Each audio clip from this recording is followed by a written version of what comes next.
Om Shanti. Good morning. 11 नवंबर 2021 आज सतगुरुवार है। आज की मुरली में प्यारे बाबा ने पढ़ाई का महत्व बताया है और प्यारे बाबा ने कहा है कि मेरे सिवाय सुख शांति संपत्ति का वर्षा दुनिया में कोई भी दे नहीं सकता है। दुनिया में लोग शांति के लिए जंगल में जाते हैं, लेकिन बाबा तुम बच्चों को ऐसा ज्ञान देते हैं कि जिससे तुम शांति का अनुभव स्वतः ही करते हो। बाबा ने हम बच्चों से कहा है कि बच्चे तुम्हारा स्वधर्म ही शांत है। तो अभी हम विस्तार से सुनते हैं सतगुरु बाबा के सतवचन अर्थात प्यारे बाबा की मीठी मुरली।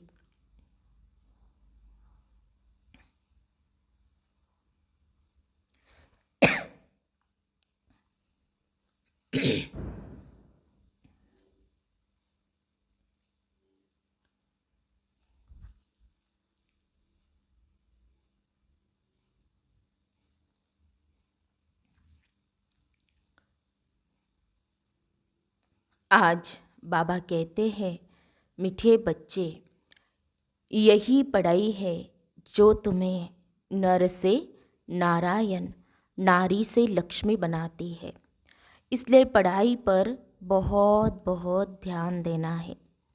बाबा ने कहा, मीठे बच्चे, यही पढ़ाई है जो तुम्हें नर से नारायण, नारी से लक्ष्मी बनाती है। इसलिए पढ़ाई पर बहुत बहुत ध्यान देना है। आज की मुरली में प्रश्न है, बाप द्वारा बच्चों को कौन सा वर्षा मिलता है जो किसी तीर्थ या जंगल में जाने से नहीं मिल सकता।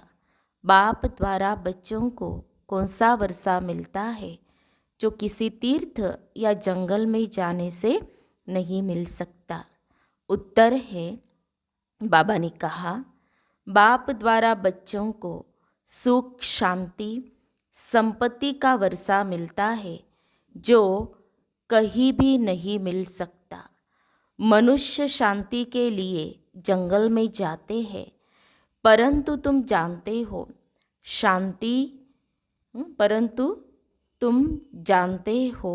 शांति तो हम आत्माओं का स्वधर्म है।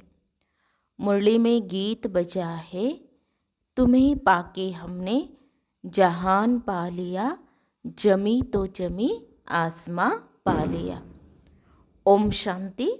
बाप बैठ बच्चों को समझाते हैं, क्योंकि तुम अभी धन के बने हो।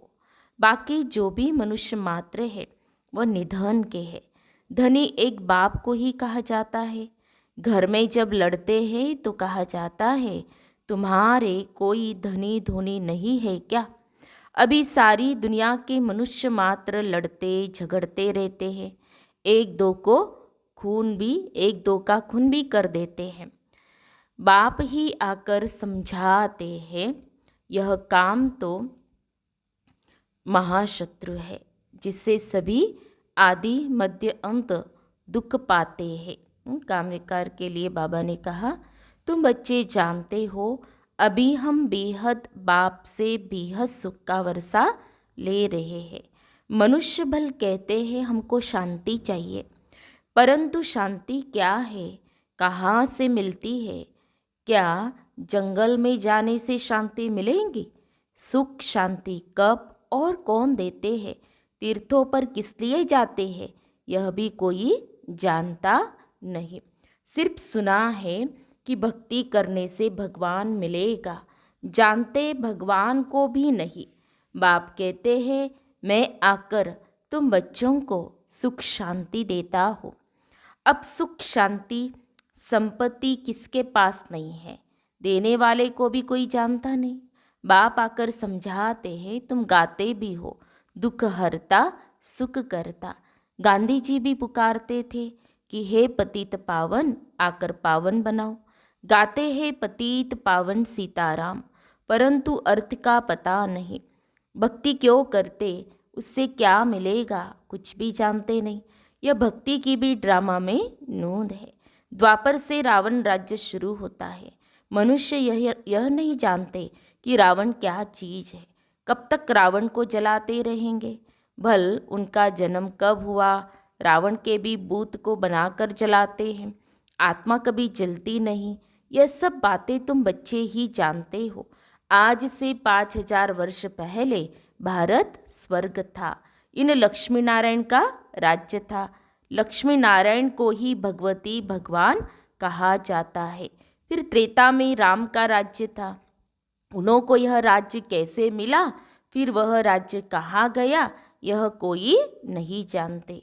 अर्थात रचना के आदि मध्य अंत को कोई जानता नहीं। तुम इस नॉलेज से स्वर्ग के मालिक बनते हो। स्कूल में पढ़ाई से कोई वकील जज बनते हैं, लक्ष्मी नारायण नहीं।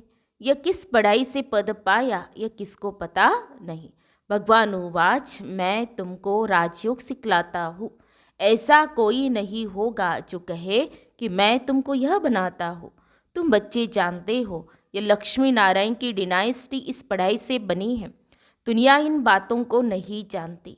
सत्युग के लिए भी कह देते लाखों वर्ष, तो यह कैसे जाने कि लक्ष्मी नारायण कहाँ गए। देख भी रहे हैं कि भारत में ही लक्ष्मी नारायण के बहुत चित्र हैं, ढेर मंदिर बने हुए हैं। समझते हैं इनसे हमको धन मिलेगा। महालक्ष्मी से हर दीपमाला पर धन मांगते हैं, परंतु साथ में जरूर नारायण भी होगा। दीपमाला पर पूजा करेंगे, फिर उन्हों की अल्पकाल सुख की भावना पूरी होती है, तो समझते लक्ष्मी से धन मिलता है। वास्तव में लक्ष्मी नारायण दोनों है। लक्ष्मी महालक्ष्मी कोई अलग अलग नहीं है। यह बातें मनुष्य नहीं जानते, बाबा ही समझाते हैं। आजकल मनुष्य तो कह देते ईश्वर पत्थर भीतर में है। बाप कहते सब पत्थर बुद्धि है। पारस बुद्धि तो सत्युग में है। जब लक्ष्मी नारायण का राज्य था तो सोने हीरे के महल थे। 5000 वर्ष की बात है। शास्त्रों में कल्प की आयु लाखों वर्ष लिख दिया है। बाप कहते हैं यह भक्ति मार्ग से सीढ़ी नीचे उतरनी पड़ती है। ड्रामा अनुसार जब दुर्गति को पाए तब मैं आऊँ और आकर नई दुनिया बनाऊँ। अभी तुम बच्चे नई दुनिया के मालिक बनने के लिए राजयोग सीख रहे हो। तुम जानते हो इस महाभारत लड़ाई से पुरानी दुनिया का विनाश होगा। यह ड्रामा बना बनाया है। सत्युग में देवी देवताओं का राज्य था, उनको 5000 वर्ष हुए। 2500 वर्ष सूर्यवंशी चंद्रवंशी राजधानी चली। बाकी द्वापर से रावण राज्य शुरू हुआ। मनुष्य पतित बनते जाते हैं, परंतु उन्हों को यह पता नहीं तो हमको पतित किसने बनाया। हम पावन थे, पतित कैसे बने। बाप आकर समझाते हैं रावण राज्य शुरू होने से तुम पतित बनते जाते हो। रावण के जन्म को अभी 2500 वर्ष हुए। शिव बाबा के जन्म को 5000 वर्ष हुए। उनको राम, उनको रावण राज्य कहा जाता है। वास्तव में राम कहना नहीं चाहिए। आजकल मनुष्यों के नाम रामचंद्र कृष्णचंद्र रखते हैं। 5000 वर्ष पहले भारत सोने की चिड़िया थी। उनको गोल्डन एजेड वर्ल्ड कहा जाता है। वैकुंठ था, परंतु कहाँ था यह नहीं जानते। आत्मा क्या है, परमात्मा क्या है, सृष्टि क्या है, कुछ भी नहीं जानते। तब उनको कहा जाता है तुच्छ बुद्धि। ऋषि मुनि रचता और रचना के आदि मध्य अंत को नहीं जानते। तब तो कहते हैं नेति नेति। न बाप को न वर्षे को जानते। बाप द्वारा जो वर्षा विश्व की राजाई मिलती है उनको भी नहीं जानते। अभी सारे सृष्टि के आदि मध्य अंत को तुम जानते हो, तो तुम डबल आस्तिक ठहरे। लोगों को तो यह भी मालूम नहीं कि शांति किससे और कहाँ से मिलेंगी। सन्यासियों के पास जाकर कहते हैं हमको शांति चाहिए। अब हमको शांति यहाँ कहाँ से आ सकती है? कर्म तो करना है ना। शांति तो मिलेगी शांति धाम में। अगर घर में एक अशांत होगा तो भी सारे घर को अशांत कर देगा। शांति मिलती है स्वीट होम में। फिर वहाँ से हम आत्माओं को बाप भेज देते हैं पार्ट बजाने के लिए नई दुनिया में। बाप दोजक में थोड़ी भेजेगा, शांति धाम से सुखधाम में जाएंगे। तुम बच्चे जानते हो यह भगवान की पाठशाला है, यह कोई सत्संग नहीं है। यहाँ भगवानुवाच है बच्चों प्रति। निराकार शिव बाबा शरीर में प्रवेश कर तुम बच्चों से बात करते हैं। आत्मा भी शरीर में है ना। आत्मा को जब कर्मेंद्रिया मिलती है तब बोलती है, सुनती है। अब आत्माओं को बाप बैठ पढ़ाते हैं, परमात्मा को बुलाते हैं, हे पतित पावन, हे सद्गति दाता, लिबरेटर, गाइड। परंतु यह नहीं जानते कि कैसे लिबरेट कर फिर गाइड बनकर कहाँ ले जाएंगे। सिर्फ चिल्लाते रहते हैं। अब गॉड फादर आया है, तुम बच्चों को गाइड कर रहे हैं, खुद तुमको शांतिधाम में ले जाते, फिर तुम आपे ही सुखधाम में चले जाएंगे। बाप एक ही बार आकर सबका गाइड बनता है, फिर नई दुनिया में बाप गाइड नहीं करेंगे। इस समय मनुष्य सब पतित होने के कारण यह नहीं जानते कि हम वापस घर कैसे जाए, उड़ नहीं सकते। भक्ति बहुत करते हैं वहाँ जाने के लिए, परंतु यह नहीं जानते कि हम पतित हैं, इसलिए जा नहीं सकते। पतित पावन बाप आकर जब पावन बनाए तब हम जा सके। अब बाप पावन बनने की तुमको युक्ति बताते हैं। सबको पति से पावन बनना ही है। अभी कितने ढेर मनुष्य है। सतयुग में जब देवताओं का राज्य है तो 9 लाख नए झाड़ में होते हैं। पहले थोड़े पत्ते होते हैं ना, फिर बड़ा होता जाता है। पहले एक ही धर्म वाले हैं। तुम अभी अपने को नरकवासी नहीं समझेंगे, बाकी सब है नरकवासी, परंतु अपने को समझते नहीं हैं। इस समय सूरत तो सबकी मनुष्य की है, सीरत बंदर जैसी है। बड़े बड़े राजाएं भी लक्ष्मी नारायण के चरणों में झुकते हैं। अब वह कोई पतित को पावन बनाने वाले नहीं है, अथवा वह कोई रहम दिल थोड़े ही है। जब कोई दुखी हो तो उन पर रहम किया जाए। रहम दिल एक बाप ही है। बाप ही आकर पत्थर बुद्धियों को पारस बुद्धि बनाते हैं। अभी तुम देवता बन रहे हो। यह है ये नर से नारायण बनने की पाठशाला। यह राजयोग है। ऋषि मुनि यह नहीं जानते कि गीता का राजयोग किसने सिखाया। गीता को बिल्कुल खंडन कर दिया है। समझते हैं कृष्ण ने राजयोग सिखाया था। कहते हैं कृष्ण भगवानुवाच मन मना भव। अब कृष्ण तो परमात्मा है नहीं, वह तो सतयुग का प्रिंस है। जो ही संगम युग पर राजयोग सीखकर राजाई प्राप्त करते हैं, उनको फिर भगवान बना दिया है। ढेर मनुष्य गीता सुनते हैं, परंतु एक को भी पता नहीं कि गीता का भगवान शिव है न कि श्री कृष्ण है। कह देते हैं सब एक ही है। ऐसे मनुष्यों से भी माथा मारना पड़ता है। 63 जन्मों से समझते आए हैं कि कृष्ण भगवान है। द्वापर से शास्त्र बने हैं, जरूर पहले पहले गीता बनी होंगी। यह शास्त्र सब है भक्ति मार्ग के, ज्ञान मार्ग का एक भी शास्त्र नहीं है। गीता है नंबर 1। बाद में यह वेद उपनिषद बने हैं, वह भी गीता के सब बाल बच्चे हैं। वह पढ़ते पढ़ते नीचे उतरते आए हैं। अब 84 जन्म पूरे हुए, अब चलना है पहले नंबर पर। अब तुम फिर सतयुगी लक्ष्मी नारायण बनने के लिए यहाँ पढ़ने आए हो। सब तो लक्ष्मी नारायण नहीं बनेंगे। यह राजधानी स्थापन हो रही है, परंतु किसने राजधानी स्थापन की यह किसकी बुद्धि में नहीं आएगा। कलयुग में इतने ढेर मनुष्य हैं जो खाने के लिए अनाज भी नहीं मिलता, और सतयुग में सिर्फ लक्ष्मी नारायण की राजधानी होंगी। यहाँ देखो कितने धर्म हैं। सामने महाभारत लड़ाई भी खड़ी है, फिर भी मनुष्यों की आंखें नहीं खुलती है। तो यह महाभारी लड़ाई कल्प पहले भी लगी थी। उनके बाद क्या हुआ कुछ नहीं जानते। ये सब बातें तुम ब्राह्मणियाँ ही जानते हो। तुमको बाप ने ब्रह्मा द्वारा एडॉप्ट किया है। भगवान तुमको पढ़ाकर ये लक्ष्मी नारायण बनाते हैं। तो अच्छी तरह पढ़ना चाहिए। सिर्फ बाप को और नई दुनिया को याद करो तो तुम नई दुनिया में चले जाएंगे। फिर अगर अच्छी तरह पढ़ेंगे और पढ़ाएंगे तो राजा रानी बन सकते हैं। जितनी रूहानी सर्विस करेंगे तुम हो रूहानी सोशल वर्कर। बाकी सारी दुनिया है जिस्मानी सोशल वर्कर। तुम आत्माओं को बाप रोज ज्ञान देते हैं, आत्माओं की सेवा करते हैं ना। उनको कहा जाता है आत्माओं की सेवा, जो सिखलाते भी है स्पिरिचुअल फादर। यह है मनुष्यों को देवता बनाने की पाठशाला। बनेंगे भी जरूर। जब तुम पढ़कर तैयार हो जाएंगे और विनाश शुरू होगा फिर तुम भी जाएंगे। कहते हैं ना, राम गयो रावण गयो। सिर्फ थोड़े रह जाते हैं जो फिर अदली बदली होते रहते हैं।